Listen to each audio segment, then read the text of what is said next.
बच्चों इस वीडियो को देखने के बाद इलेक्ट्रोड पोटेंशियल का कॉन्सेप्ट आपके माइंड में होने वाला है क्रिस्टल क्लियर। बच्चों इस कॉन्सेप्ट को समझेंगे गैल्वेनी सेल की हेल्प से। गैल्वेनी सेल में दो सबसे इंपॉर्टेंट चीजें होती है, पहली इलेक्ट्रोलाइट सोल्यूशन और दूसरा मेटल की रॉड। अब हमने इलेक्ट्रोलाइट सोल्यूशन लिया है जिंक सल्फेट का और रॉड ली है जिंक मेटल की। जिंक सल्फेट सोल्यूशन में जाकर जिंक आयंस और सल्फेट आयंस में ब्रेक डाउन हो जाता है। जब जिंक मेटल की रॉड जिंक सल्फेट सॉल्यूशन के कांटेक्ट में आती है तो यहाँ एक ऑक्सीडेशन रिएक्शन स्टार्ट हो जाती है। रॉड में प्रेजेंट जिंक के एटम्स 2 इलेक्ट्रॉन लूज करके जिंक 2+ आयंस में कन्वर्ट हो जाते हैं।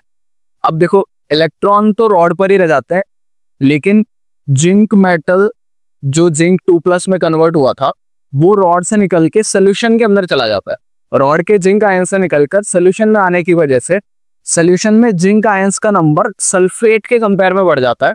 अब देखो अल्टीमेटली क्या हुआ, सोल्यूशन में पॉजिटिव चार्ज बढ़ गया और रॉड पे नेगेटिव चार्ज जनरेट हो गया। अब यहाँ रॉड के नेगेटिव होने की वजह से जिंक प्लस आयंस रॉड की तरफ अट्रैक्ट होते हैं और रॉड के आसपास इकट्ठे हो जाते हैं। रॉड का जो हिस्सा सोल्यूशन के कांटेक्ट में है उसके एक साइड नेगेटिव और दूसरे साइड पॉजिटिव चार्ज की लेयर जनरेट हो चुकी है।